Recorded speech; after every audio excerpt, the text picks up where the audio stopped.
Amigas, amigos, muy buenas noches. Muchas gracias por estar aquí en Debate Público. Esta edición de Debate Público es un recuento de una semana muy intensa, la semana del arranque del segundo piso de la Cuarta Transformación. Hay momentos estelares en esta semana que creo que vale la pena retomar y analizar.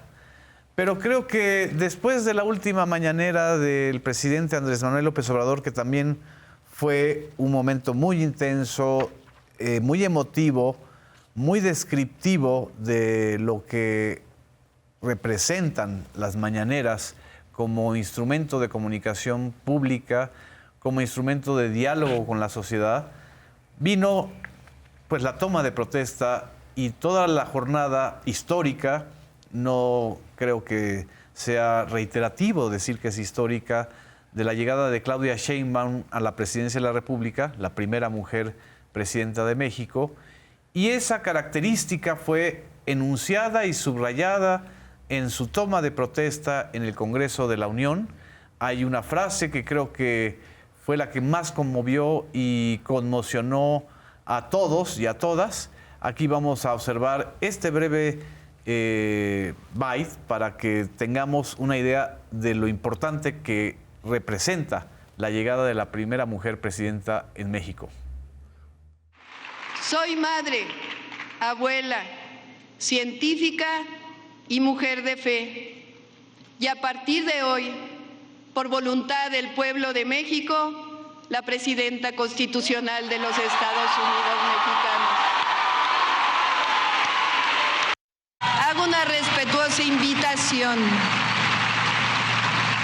a que nombremos presidenta con A al final, al igual que abogada, científica, soldada, bombera, doctora, maestra, ingeniera con A, porque como nos han enseñado, solo lo que se nombra existe.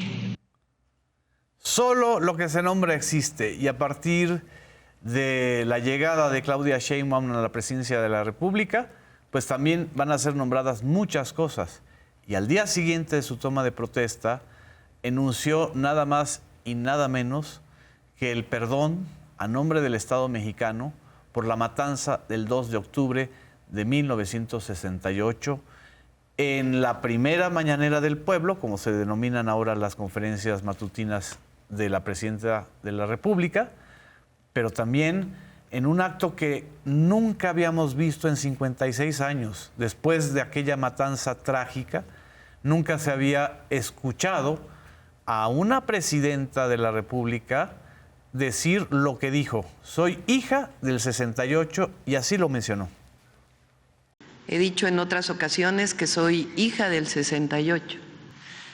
Mi madre participó en ese movimiento estudiantil, era profesora del Instituto Politécnico Nacional. Ella participó durante todo el movimiento como profesora, ayudando a los estudiantes. Después fue expulsada del Politécnico Nacional. Y de este recuerdo muy personal, muy íntimo, pasamos a el jueves 3 de octubre, a la presentación de una batería de reformas constitucionales y de reformas jurídicas secundarias, de leyes secundarias, para garantizar a nivel constitucional la igualdad sustantiva, el fin de la violencia o la prohibición de la violencia, la sanción a la violencia de género, y algo que es y que va a ser pues una auténtica revolución laboral, la equidad salarial entre hombres y mujeres, ya elevada a rango constitucional. Estos son tan solo los tres ejes que hoy pongo en la mesa con mis compañeras Azul Alzaga. Hola, ¿cómo están? Muchas gracias. Claudia Martínez. ¿Cómo están, compañeros? Un gusto. Mis compañeros Emerson Segura. Un gusto estar aquí, Genaro. Y Miguel Ángel Elorza. Hola, muchas gracias. Esos son tan solo para abrir boca. ¿Quién quiere iniciar? ¿Azul? Venga. Sí, desde luego vamos a estar viendo una serie no solamente de gestos, sino de posicionamientos convertidos en acción además, que son inéditos y que tienen que ver, por parte de la nueva presidenta, evidentemente hablando de ella, tienen que ver con el hecho de que hay una correspondencia en que estamos hablando de una persona que surge de las luchas de las causas sociales. Ella es una activista social, tiene una larga trayectoria con eso y ahora como gobernante, que no es la primera vez que es gobernante, pero sí a escala nacional, hay una correspondencia en cómo ella asume toda esta historia de la que viene, todas estas luchas y las convierte en posicionamientos y en políticas públicas también, ¿no? O sea, por eso decía, hay una parte de retórica que me parece a mí que es muy importante y es muy simbólica, pero luego también hay un aterrizaje de eso inmediatamente en una serie de políticas o de actos de gobierno y de Estado, ¿no? Uno de ellos es este pronunciamiento sobre el 68 que se convierte en decreto, ¿no? En nombrarlo como crímenes de lesa humanidad, que tiene incluso un alcance jurídico. Así es. Y que tiene un significado, como ya estás mencionando, de ponerle nombre, apellido, una dimensión histórica a eso que ocurrió en ese momento, que todo el mundo se lo daba, pero no se había dado desde el punto de vista del Estado y del gobierno, ¿no? Y eso, bueno, hoy lo mencionaba ella, corre en paralelo y es independiente de todos los recursos, los litigios o las luchas que todavía puedan tener las víctimas o los familiares de las víctimas de aquel momento, que pueden ser judiciales, etcétera. Pero esto que hace el gobierno de Claudia Sheinbaum, de tomar en sus manos esta disculpa pública por parte del Estado y este asiento de un precedente jurídico para decir esto no puede volver a ocurrir, eso no lo habíamos visto nunca y es altamente significativo. La otra parte, creo que vienen concatenadas varios momentos y varios acentos que ella está dando, ¿no? Uno es este tema de la continuidad de la Cuarta Transformación, en donde después de hacer en este discurso de su toma de protesta un reconocimiento al trabajo, a la labor y al legado del hoy expresidente Andrés Manuel López Obrador, luego dice, nosotros nos vamos a conducir conforme a los principios de esa Cuarta Transformación y los enumera. Y esto que enumera, que son estos 10 puntos, estos 10 principios, luego se ven reflejados también en lo que son sus 100 propuestas o promesas de gobierno, ¿no? O sea, ya programáticas.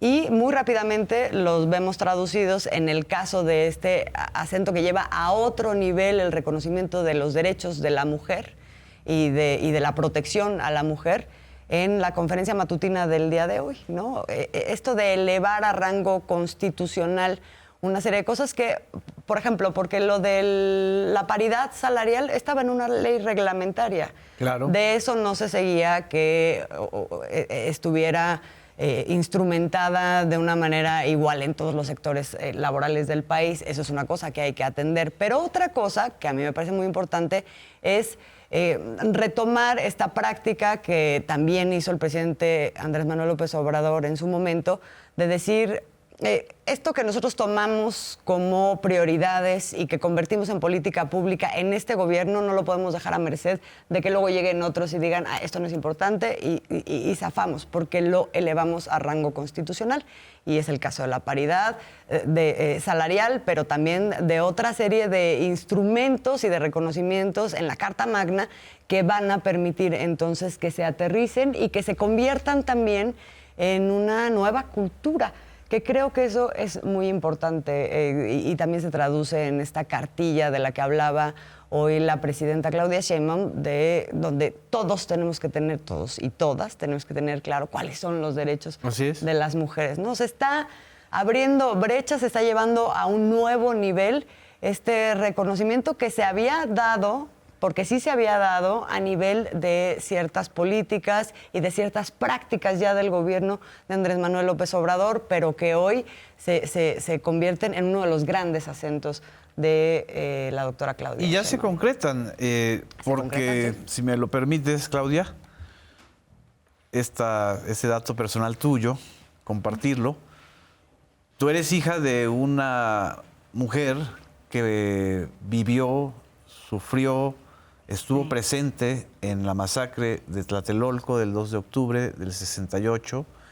Y no es lo mismo escuchar discursos políticos colaterales a que la presidenta de la República asuma desde esa posición, haga un corte de caja con el autoritarismo patriarcal, para ponerle ese adjetivo, y al mismo tiempo pida disculpas y firme un acuerdo en donde dice y se compromete que nunca más el Estado mexicano va a utilizar a las Fuerzas Armadas, a las Fuerzas Policíacas, a las Fuerzas Ministeriales para reprimir a la población. ¿Qué te representa, por ejemplo, para ti esto? Pues la verdad sí es una cuestión, va más allá como del tema de un discurso general, ¿no? Justamente en la noche estábamos platicando de este tema y bueno, a nivel familiar pues sí representa como un parteaguas, porque bien, justo como lo dijo la doctora Claudia Sheinbaum, sí es una disculpa sentida por los actos del pasado y también la no repetición de una historia que pues sin duda marcó a toda una generación y los familiares que vienen, ¿no? Porque por ejemplo, o sea, familiares directos, bueno, estuvieron ahí. Incluso también hay una persona desaparecida dentro de la familia y pues sin duda sí, después de tantos años que este tema había quedado como nebuloso, como en el olvido, como con un propio resarcimiento, pues viene una disculpa que finalmente termina como de poner ese acento de cierre. Si bien muchas familias hicieron un proceso particular, muchas otras no. Entonces, en nuestro caso personal sí fue como un punto del cierre de este capítulo, de decir, bueno, y además de toda la gestión personal y familiar que se hace, el Estado está ofreciéndote una disculpa por lo que realizaron administraciones anteriores, en donde ni siquiera ellos estaban vinculados. Entonces, eso y lo elevas a categoría de Estado. Un baluarte, pues realmente que no tiene paragón en las historias tan tristes que se han registrado en el marco de este 2 de octubre del 68 y por supuesto que también esto está vinculado con muchísimos otros procesos. Lo que venía diciendo también la doctora Claudia Sheinbaum de que justamente en este marco de que si España no ofrece disculpas, que les cuesta tanto ofrecer una disculpa por todas las masacres que hubo durante la época de la colonia, la misma doctora Claudia Sheinbaum está diciendo, es que no te hace menos, al contrario, te engrandece decir una mea culpa y ofrecer disculpas por todas las atrocidades que se han cometido. Eso habla precisamente de un avance y de un tema de una unificación social para que haya una cohesión y para que se pueda salir adelante ya sin rencores de tantas generaciones, de tantos episodios tristes y lamentables que han ocurrido en la historia de México, vinculado en este caso con el tema de España, el 2 de octubre, el Halconazo, muchísimos otros periodos de tristeza que sin duda pues marcan un antes y un después, precisamente en este intento que yo creo que tiene la doctora Claudia Sheinbaum de llevar más allá este segundo piso de la Cuarta Transformación, no solo a nivel gubernamental, sino a un nivel tal cual de resarcimiento de políticas anteriores que puedan permitir empezar pues prácticamente con una transparencia y una unidad nacional de camino a todo lo que se viene, que es importantísimo. Pues toda esta cuestión de las mujeres que se ha dado es un hito tal cual lo que se ha representado. En estos días hemos tenido un torbellino de cosas. Ver a la primera mujer presidenta en la historia de México, a mí en lo particular se me hizo extraordinariamente simbólico que estábamos viendo a dos grandes mujeres, Ifigenia, de una alta representante de la izquierda en México, de 60 años de tradición, que no podía haber sido de otra manera quien le entregara la banda presidencial. Una gran figura de la izquierda, mujer, dándosela a la primera mujer presidenta, con muchísimas niñas en la plancha del Zócalo que están viendo y que les está marcando ese día una generación de una manera dramática, en donde ellas están, o sea, este momento lo van a recordar para toda la vida, en donde finalmente también van a poder pensar que finalmente sí, una mujer puede llegar a ser presidente, puede llegar a ser, como lo dijo la doctora Claudia Sheinbaum, bombera, ingeniera, etcétera, sin estas cadenas que antes se tenían en cuanto a las cuestiones de machismo y muchísimas otras cuestiones que pues ya se están de entrada 3 días de gran intensidad. Así es. Que están marcando todo lo que se viene. Pero el machismo está muy acendrado, Miguel. Es decir, hay un... Y no te paso el balón, no porque seas un machista, sino que efectivamente aquí hay una parte, si ya vivimos la revolución de las conciencias tan fuertes, si ya este hecho de por el bien de todos, primero los pobres, dejó de ser una frase de campaña de López Obrador y se volvió lo que yo decía en una entrevista con Héctor Vasconcelos, en la quintesencia de la Cuarta Transformación, interiorizó en muchísimos millones de mexicanos. Ahora el segundo proceso, el proceso incluso más complicado, es entender la igualdad sustantiva entre hombres y mujeres frente a una cultura muy machista, incluso reproducida a veces hasta por las propias mujeres, ¿no? ¿Cómo ves ese desafío? Sí, yo creo que es quizá un desafío mayor que él incorporar a las conciencias, con esta revolución de las conciencias, él por el bien de todos, primero los pobres. Porque en el fondo común de verdades de este país, sí hay un machismo dentro de todas y todos, que algunos lo sacan, otros no tanto, pero existe. En ese sentido, lo que yo vi ahora que la presidenta presenta este conjunto de reformas es una modificación de las leyes, también la cartilla de los derechos de las mujeres, Sí. un cambio legal para propiciar un cambio moral. ¿Y cuál es el cambio moral? El que aceptemos como hombres y mujeres de este país que somos iguales, que las mujeres tienen el derecho a los mismos salarios, que las mujeres tienen el derecho a ser protegidas en lo que las define como mujeres. La presidenta decía, las mujeres tienen ciertas individualidades, ciertas características que el Estado mexicano debe proteger y que son distintas a los hombres y tenemos que aceptarlas. En ese sentido, a mí me llena de emoción el cambio moral que va a venir. Es un cambio legal que quizá algunos se vayan a oponer, van a sacar ahí su machismo, su misoginia, pero va a propiciar para las próximas generaciones un cambio moral. Y este cambio legal para propiciar un cambio moral, yo solo lo veo y me emociona en lo que ocurrió en la reforma. ¿En cuál reforma? ¿En la reforma del siglo pasado? Del siglo antepasado, perdón. Sí, que propicia, a partir de un cambio legal, propician un cambio moral en el país que se interiorizó, que después, como hemos visto en los procesos históricos, se intentó esconder, ocultar, apagar, pero que hoy está renaciendo.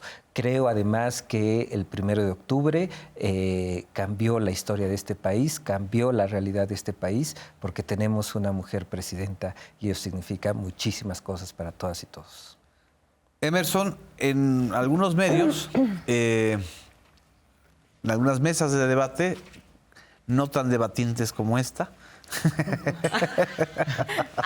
Extrañas. me llamó mucho la atención el hecho de que insistan todavía de que no hubo un gran mensaje de Estado. Claro. De Claudia Sheinbaum, de que no pudo colocar, cito las frases de un analista, no pudo colocar una frase de alta recordación en su toma de protesta porque estuvo enunciado de buenos propósitos.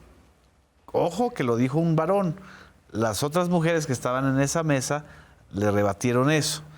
Pero también, por el otro lado, insisten todavía, que eso me parece todavía de un machismo estructural muy fuerte, que Claudia Sheinbaum no haya roto ni haya planteado una diferencia con Andrés Manuel López Obrador, tomando una y otra vez como punto de referencia únicamente a López Obrador y no darse cuenta que Claudia forma parte esencial de esa transformación que impulsó López Obrador junto con otros y otras mujeres políticas. ¿Por qué tendría que romper Claudia Sheinbaum con López Obrador? ¿Solo porque es hombre o solo porque a ellos, los hombres, no les gusta o no les gustó la política de López Obrador?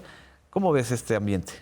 Yo creo que estos comentarios de que Claudia tome distancia de López Obrador, creo que también vienen acompañados, hay que decirlo, o sea, lamentablemente, de perfiles que también no entendieron lo que pasaron estos 5 años, ¿no? O sea, no entendieron a López Obrador y yo creo que tampoco están entendiendo a Claudia Sheinbaum.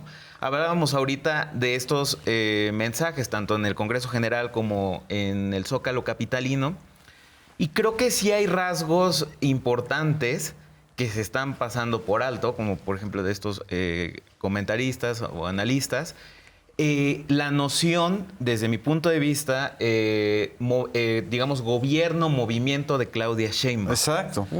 Porque no es lo mismo López Obrador siendo un movimiento político que pasa a un partido político y que su causa, como bien señalaban, por el bien de México, primero los pobres.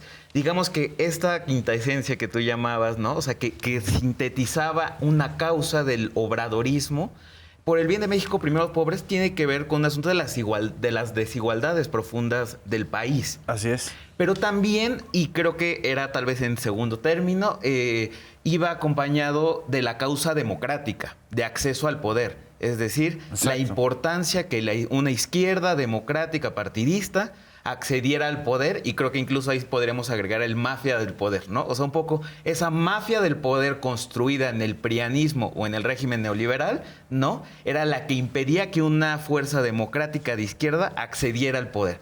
Creo que esas dos partes sintetizaban bien al obradorismo, ¿no? O sea, queremos que, digamos, que haya un México más igualitario en términos sociales, en términos económicos, pero también queremos acceder al poder, ¿no? Así O sea, es. la causa democrática.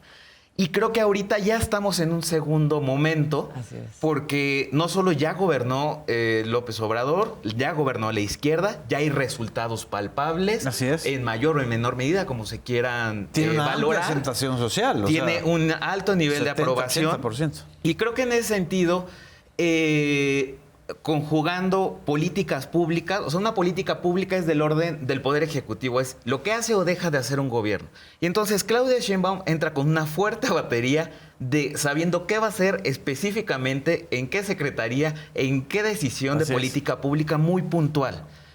Sabiendo qué tipo de reformas, que no es del Poder Ejecutivo, sino en el ámbito legislativo, qué reformas va a mandar, de qué naturaleza, con qué características, ya los mencionábamos hace un momento, ¿no? De qué transformación institucional esta secretaría se va a transformar en esto, va a ser la Secretaría de la Mujer, ya no va a ser la Secretaría de la Función Pública, va a ser la anticorrupción y el buen gobierno, que también creo que hay una noción importante Claro. orientado a la eficacia y a ser eficiente, ¿no? O sea, hasta un poco el nombre de la Secretaría de la Función Pública. ¿Qué significa que funcione el gobierno? Creo que hasta en términos del nombre, ahí creo que importa, ¿no? Así es. Entonces, tenemos estas Lo pistas. que no se nombra no existe. Estas pistas de los primeros, pues, de primeros días de gobierno de Claudia Sheinbaum, digamos que del orden de una izquierda que ya no solo es gobierno, Sí. sino que es un gobierno que toma decisiones, que hay resultados. Ojo, pero ¿dónde está la noción de movimiento? Pues yo creo que lo que hablábamos al inicio respecto al 68 le dota de simbolismo a todas estas Exacto. decisiones que mencioné antes. Es que no se nos olvide que no somos gobierno, no nacimos en un curulo, en un escaño o en una secretaría de Estado, Así es. ¿no? Sino que venimos de un movimiento, movimientos sociales, movimientos estudiantiles, y que desde luego la atraviesa hasta a nivel personal. Claro, ¿no? un movimiento además reprimido, es decir, un movimiento, pues porque pueden haber otros movimientos, ¿no? Pues el movimiento también, hubo muchos movimientos de la derecha que no fueron reprimidos, pero este en el particular, donde ella dice, soy hija del 68, soy hija de una masacre, de una matanza ocurrida cuando yo tenía 7 años por un presidente que me antecedió y que asumió toda la responsabilidad. Y que también creo que hay mucho énfasis en que Claudia tome distancia de López Obrador, pero no se dice cómo y desde dónde.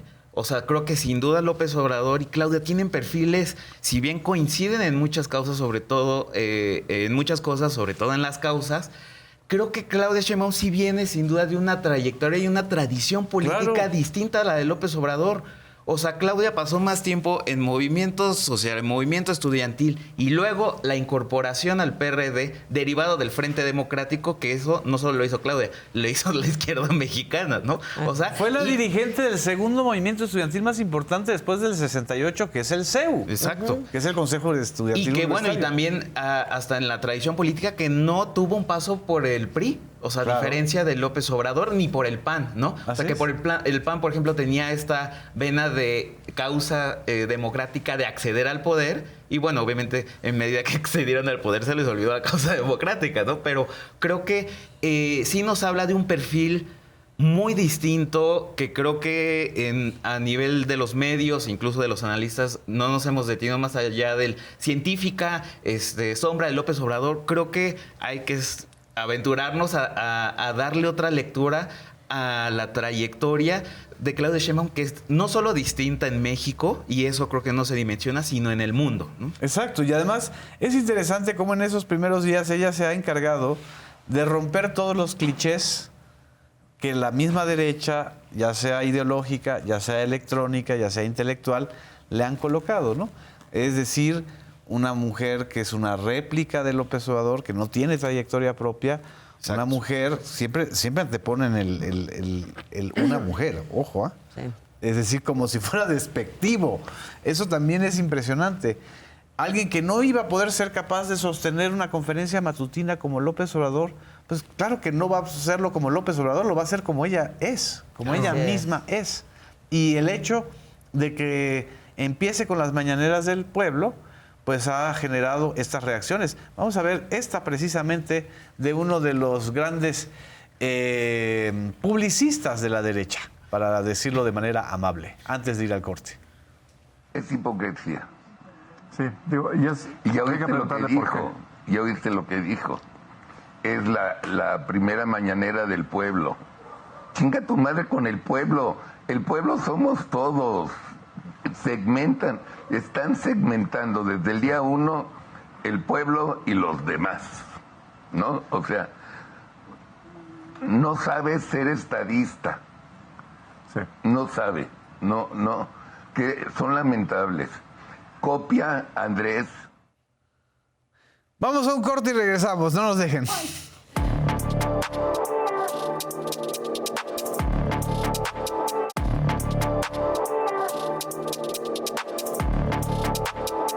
Regresamos a Debate Público. Estamos analizando los primeros días de Claudia Sheinbaum como presidenta de la República.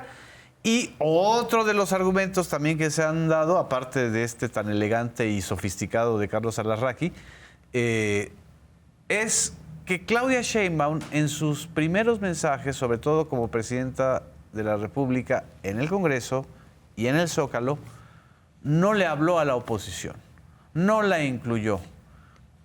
Bueno, hay muchísimas maneras de ver la inclusión. Hay quienes la ven como Carlos Alarraqui y hay quienes las ven como, pues, como cualquier persona sensata. Es decir, al hablar de todo el pueblo está incluyendo a todos, incluyendo a los de la oposición. Pero tú, ¿cómo ves este análisis que también está como que lo quisieron sembrar, Azul, de que Claudia, a final de cuentas, no hizo ni siquiera un gesto de incorporación de los sectores opositores en su mensaje? No, pues yo creo que están... Son un poco sentidos de estar acostumbrados a siempre estar en el debate. Y me parece a mí que una de las primeras consignas que también tiene introyectadas Claudia Sheinbaum es: vamos a hacer una república amorosa. En ese sentido, vamos a hablar en positivo de qué es lo que vamos a hacer. Y hablar del pueblo es hablar en positivo y hablar incluyendo a todos y todas. Y me parece a mí que hay como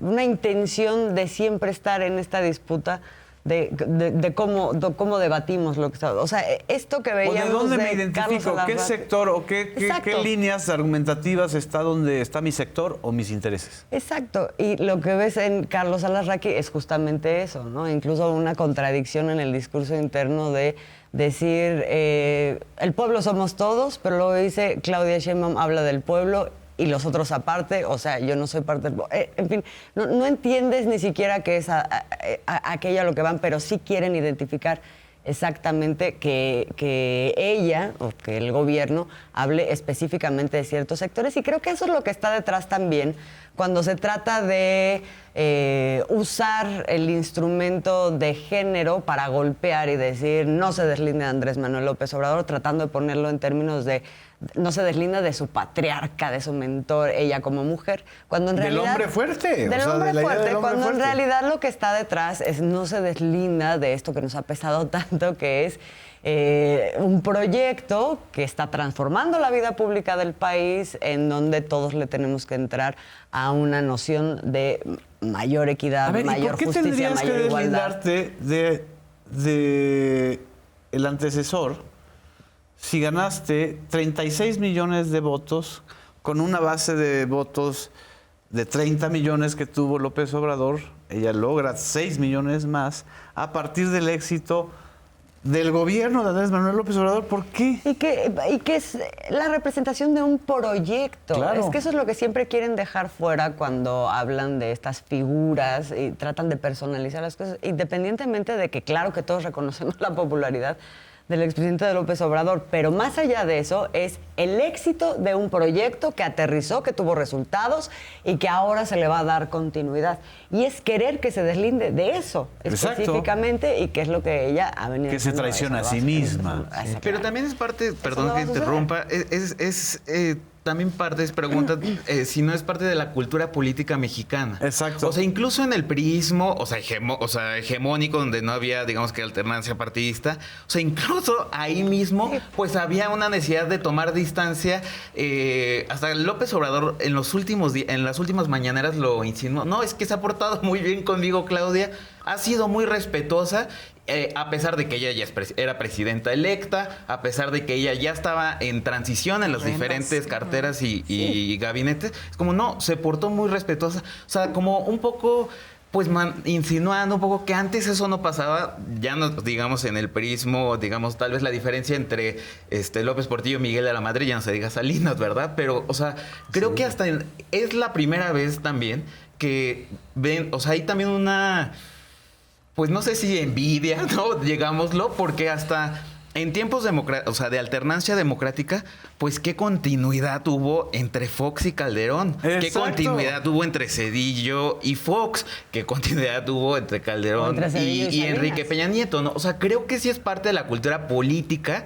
Creo que en inicio priista, pero después se vio que panista, que pues muerto el rey, viva el rey, y que pues casi tu primer tarea es pues traicionar a tu antecesor, marcar distancia, casi controlar a quienes te quieren hacer daño, a quienes te quieren... Había esta cosa, ¿no? De que López Obrador quería imponerle el gabinete, ¿no? O sea, cualquiera, que revise el gabinete, pues también se da cuenta que es gente que ha acompañado a Claudia Sheinbaum y que incluso hasta aún son de otra generación, ¿no? Claro. O sea, Además, de fondo es también una simulación, porque continuidad sí hubo en lo más esencial y lo más fundamental. No, en los que era un negocios, régimen ¿no? En los negocios, claro. Exacto. Liberal. Pero cambiaba de manos, digamos, los grupos Es que se favorecían de eso. Y que aquí, o sea, porque se ve el ejercicio del poder como una especie de cacicazgo, ¿no? Exacto. De yo llego y tomo mi territorito y entonces me favorezco de eso. Y no como una expresión de un movimiento con un proyecto en el cual seguimos todos andando en el mismo barco, ¿no? Cosío Villegas la definió en su libro El sistema político mexicano, decía: somos una monarquía transeccional, hereditaria, en línea transversal y directa. Esa definición a mí se me quedó muy grabada, porque los que están diciendo ¿por qué no rompe o por qué no se atreve Claudia Sheinbaum a romper con López Obrador? Son gente mayores de 50 años. Es decir, es la cultura residual del priismo interiorizado que tenemos muchas mexicanas y mexicanos. Pero aquí está la pregunta. Yo escucho a la nueva generación, es decir, a los menores de 40 o de 30 años, ellos no solamente no están esperando ninguna ruptura, les parece fascinante que haya no solamente una continuidad, sino una buena energía y una buena química entre dos mandatarios, entre el saliente y la entrante. Sí. No sé cómo lo veas Sí, tú. sin duda. Las nuevas generaciones básicamente lo que están mirando es que hubo una transición suave y tersa, Sí. mejor de lo que se esperaba y por supuesto también resaltando el tema de que es una mujer. O sea, son nuevos bríos para nuestro país totalmente. Son más bien como cuestiones enquistadas, los que querían ver arder el mundo, que rompiera con Andrés Manuel López Obrador, pues que ha sido un gran dirigente de la izquierda de las últimas décadas. No habría por qué, puesto que es el mismo proyecto de nación, pero con un acento particular. O sea, recordemos que la doctora Claudia Sheinbaum dio también tranquilidad a los mercados diciendo, bueno, sus inversiones están garantizadas, ¿no? Ya está pensando también ampliar las cuestiones de las alianzas con el G20 para poder acudir, recibir una delegación de Alemania. Es decir, estas cuestiones también de las alianzas internacionales, de las alianzas empresariales. Y básicamente, pues esa es como la nueva era de la política. Es a lo que están acostumbrados en muchas regiones, en Europa, en Asia, ¿no? De una cuestión más pragmática, más sustancial, más allá de estar buscando rupturas políticas de los dirigentes de izquierda. Yo creo que más bien en este punto, pues los políticos, los analistas tendrían que hacer pues una autocrítica fuerte, yo creo. Ir más allá del tema de decir, bueno, de sus categorías de análisis. De sus categorías de análisis y decir qué tanto es lo que importa ahorita que haya sido la izquierda o la ultraderecha. Estás viendo que tu país está cambiando diametralmente, se está convirtiendo en uno de los 3 países de América Latina que son gobernados por una mujer. Recordando 2 democráticamente, Honduras, Xiomara Castro, y México con la doctora Sheinbaum, porque en Perú Dina Boluarte pues llegó después de un golpe de estado con Pedro Castillo y demás. Es una de las 17 mandatarias a nivel mundial que existen, de más de 193 países de Naciones Unidas. Entonces, México subió diametralmente en cuanto a la cuestión de equidad de género en la política y ellos todavía siguen hablando que si la izquierda y que si va a romper con Andrés Manuel López Obrador. Pero si me apuras, este asunto de las rupturas viene desde López Obrador frente a Peña Nieto. Yo me acuerdo perfectamente que en una mesa de debate con un colega periodista al que aprecio mucho, él insistía que hubo un pacto secreto entre Peña Nieto y López Obrador, porque López Obrador no estaba quemando en leña verde, lo estoy sintetizando, a Peña Nieto. Es decir, lo impresionante de estos 12 años, y de estos 12 años que se van a completar con el sexenio de Claudia Sheinbaum, es que México por primera vez desde la época de Díaz Ordaz no termina un sexenio de manera trágica, con devaluaciones, con matanzas, con la moneda, con calaveras en el patio del Encanto, con magnicidios, con una crisis que rompía la economía de la sociedad mexicana y que les permitía la simulación de que entonces llegaba uno nuevo y se renovaban las esperanzas, aunque el modelo económico seguía siendo el mismo. Exactamente. Lo que no quieren decir es que lo que quieren es que haya el retorno del modelo económico neoliberal. Sí. Exactamente. Yo ya nada más para cerrar y ya le voy a dar la palabra a Miguelito que está. Creo que lo que estamos viviendo desde hace 6 años y que ahorita fue muy potente también es a través del ejercicio público y por la vía de los hechos, público y político, por la vía de los hechos, hemos tenido una pedagogía constante que a las nuevas generaciones les enseña otra serie de códigos de los que estaban no escritos, pero ahí estaban, y que ahora han venido cambiando. Tanto para lo que significa el ejercicio de gobierno, como la forma de hacer política, como y a más niveles, pues, ¿no? Porque si en la administración que cerró, que es la de Andrés Manuel López Obrador, quedó muy, muy, muy bien introyectado una serie de valores que se convirtieron en valores, y los que eran valores en un antivalor, ¿no? Así Como es. Por ejemplo el clasismo, el racismo, eso quedó ya como muy asentado. Ahora vamos a otro nivel, que es el de reconocer otros ejes de desigualdad que estaban ahí, que no estaban nombrados y que ahora van a llevar a otro punto también, y en donde las nuevas generaciones pues ya van a crecer, como decía Claudia, con esos nuevos entendimientos, y eso a mí me parece maravilloso. Es una Otro cosa ADN, histórica. otro ADN político, porque sí es una cosa social. O sea, sí va a haber está habiendo y va a seguir habiendo una profundización en este cambio cultural que empezó hace 6 años. Miguel Ángel Elorza. Yo Estás muy tranquilo. estoy muy tranquilo. Lo que pasa es que yo Estás creo todo que el rompimiento con el presidente anterior que se dio durante el priismo y luego el panismo era porque ese rompimiento era una exigencia como condición necesaria para legitimarse. Claro. ¿Por qué? Porque la no habían elección... ganado las elecciones. Exacto. Sí, exacto. No habían ganado la elección, el proceso democrático no los legitimaba, pero había algo peor, el dedazo. Diego Fernández de Ceballos se lo recuerda a Cedillo. Usted está aquí por 2 tragedias, el asesinato de Colosio y el dedazo, que Carlos Salinas lo eligió directamente. En ese sentido, ahora no hubo dedazo. La actual presidenta Claudia Sheinbaum fue electa candidata, es decir, una elección previa. Segundo, coincido con ustedes cuando dicen que le exijan que rompa con López Obrador. En el fondo le están exigiendo que rompa con toda esta filosofía que se ha llamado humanismo mexicano, claro, y que ya está interiorizada en las personas.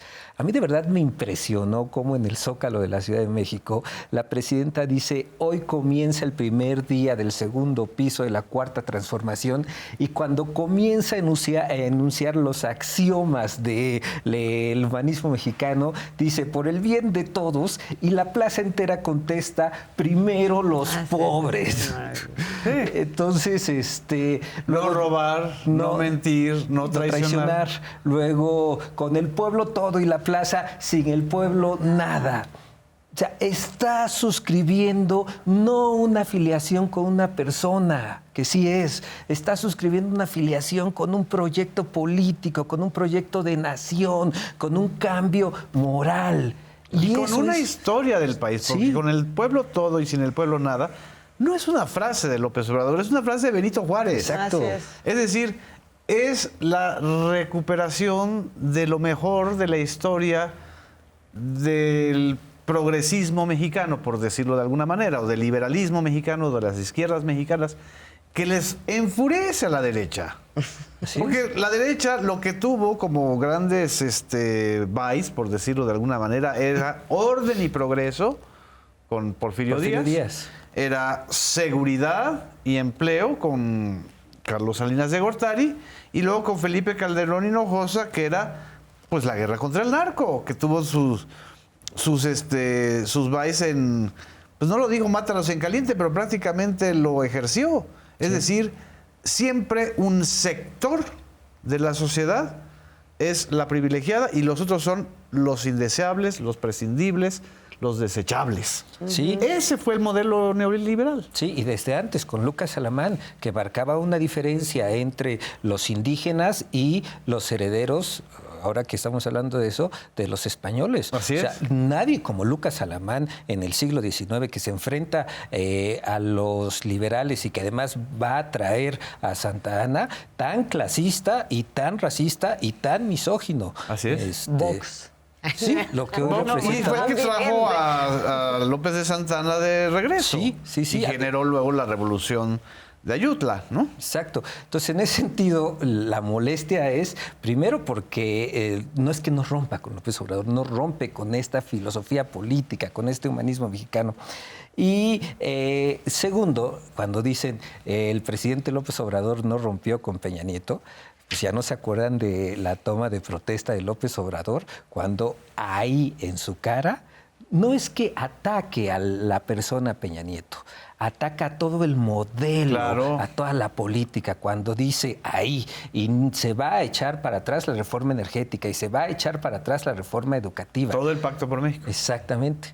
Pues eso le sigue doliendo. Como ahora, por cierto, hizo Claudia Sheinbaum también en su discurso con Norma con Piña la ahí al reforma lado. judicial, que ese es otro tema que creo que valdría la pena analizar, porque también, pues, ¿qué esperaban? Que Claudia Sheinbaum dijera, ya tomé el poder, no vamos a continuar con la reforma del Poder Judicial, querida Norma Piña, vente y vamos a chupar tranquilas, o sea, por favor. Claro.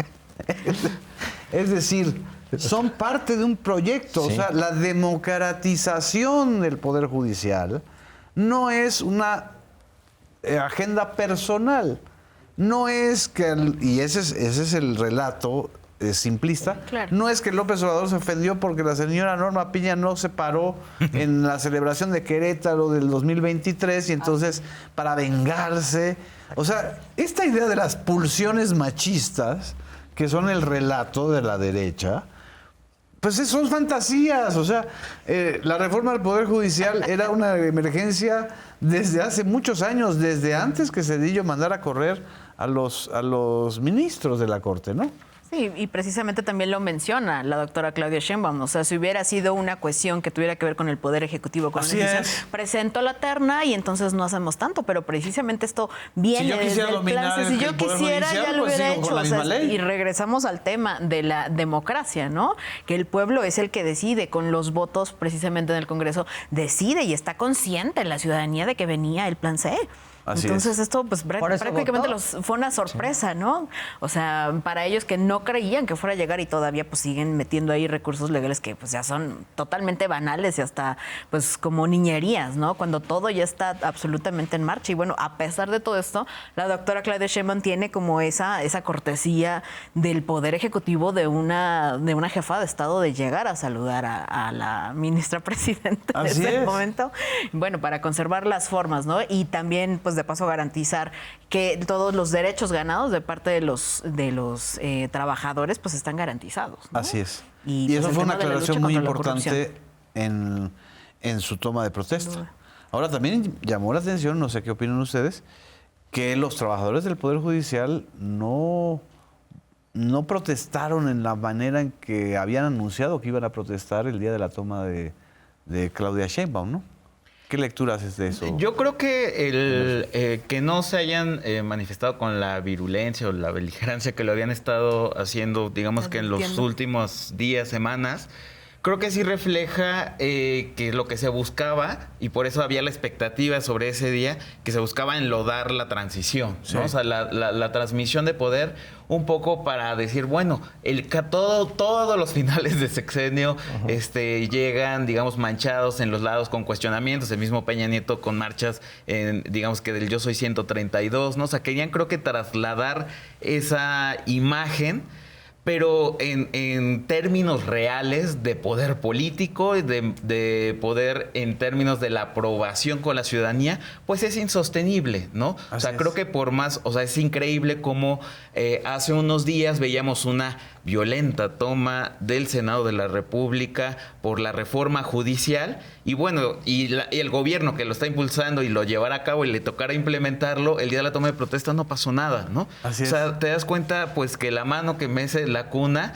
se detuvo, está tomando un aire, quiere negociar y eso dígase tanto los empresarios Así es. como los medios de comunicación. Yo Y creo que Estados Unidos de Norteamérica. exacto, ¿no? Y creo que ahí digamos que este pago por evento, por llamarlo de una manera, ¿no? Y que cada negociación va de manera separada, Sí. creo que es lo que sucede en las transiciones, ¿no? Desde los medios de comunicación, bueno, cómo Claudia Sheinbaum nos va a tratar, cómo va a ser igual que López Obrador, o no va a haber o no va a haber dinero, los empresarios Así es. a partir de qué va a haber ciertas concesiones o no, de Estados Unidos, desde luego con la agenda que le interesa. O sea, creo que estos días son muy, muy importantes porque con decisiones muy puntuales la presidenta Claudia Sheinbaum arrojará señales a quien les tenga que mandar y quien reciba el mensaje. Es decir, dígase, creo que los medios de comunicación, comunicadores, veremos también algunos reacomodos seguramente, y el sector también empresarial, por ejemplo, incluso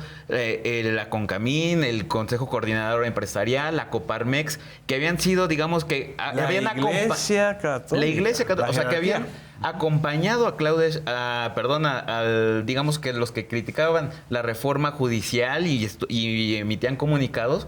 Pues bueno, al día siguiente de la toma de protesta, pues sacaron comunicados felicitándola, ¿no? O sea, un poco es, bueno, esta es una nueva oportunidad para ver cuál es nuestro margen de negociación y creo que ahí, pues, la doctora Claudia Sheinbaum será, digamos que implacable, desde mi punto de vista.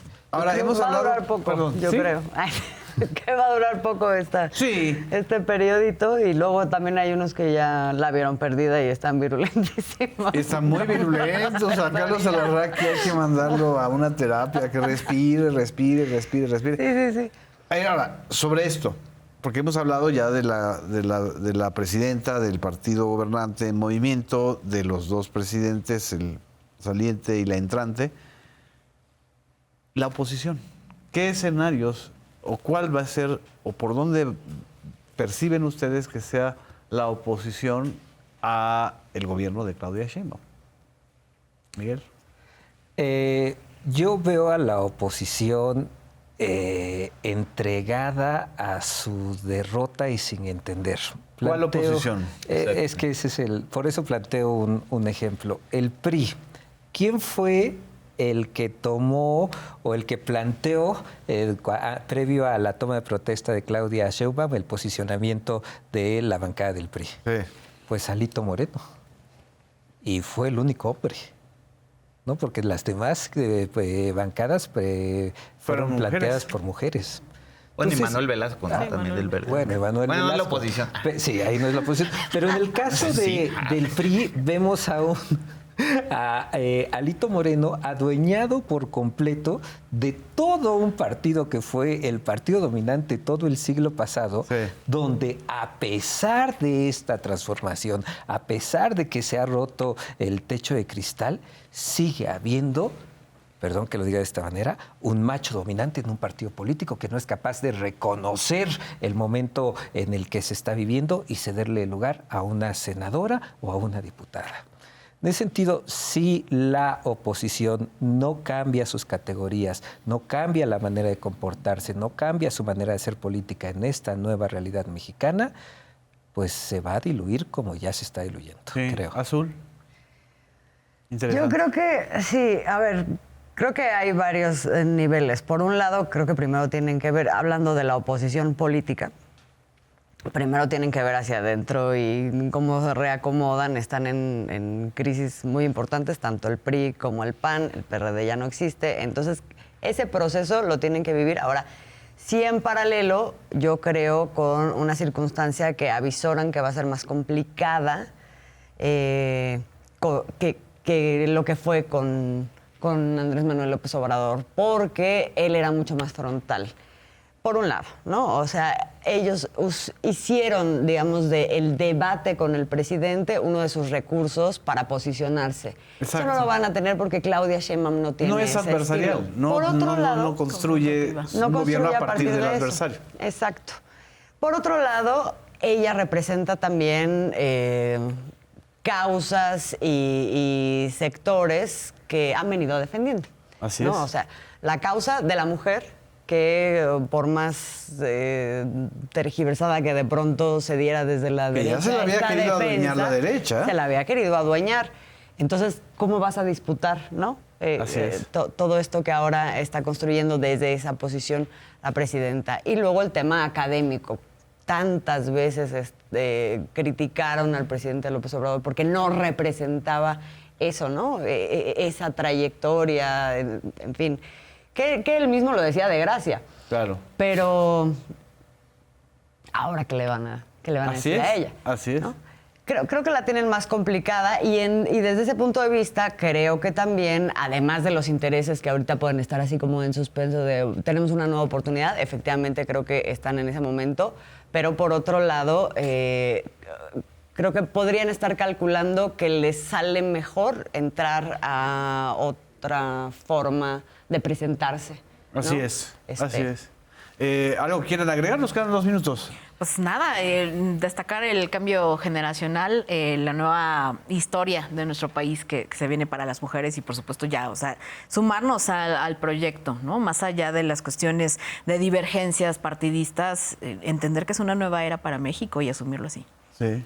Pues que se va a buscar que la oposición venga desde el interior. O sea, yo creo que esa va a ser una estrategia tanto de quienes... Del interior de las fuerzas del interior de del la gobierno, coalición. ¿no? O sea, no sé si desde Morena, pero es decir, ya es un gobierno también muy poderoso, muy grande. Y creo que algo similar, no, o sea, estoy nada más especulando al aire, como lo que vimos en el proceso interno para la candidatura de Morena. Creo que la única apuesta de momento será pues el cisma, la división, o sea, un poco divide, vencerás un poco. Creo que esa será la estrategia de la oposición, porque también, hay que decirlo, nunca va a estar tan representada en el Congreso. Ellos sí están sobre representados en el Congreso, y más si quitan la reelección. Así que pues esto, o sea, digamos que no pinta nada fácil para los partidos. Yo creo que estamos en el inicio de un nuevo régimen, realmente un nuevo régimen.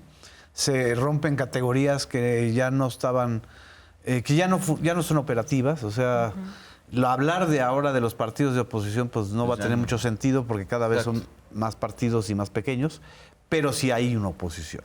Y yo creo que la nueva oposición va a ser cultural, transversal, así como diría don Cosío Villegas, y que va a recorrer todos los partidos, incluyendo Morena.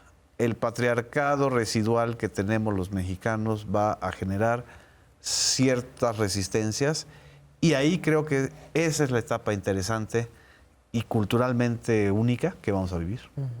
¿Sí? En fin, pues se nos acabó el tiempo, compañeras, compañeros. Muchas gracias por estar en esta emisión de Debate Público. Nos vemos en la próxima emisión.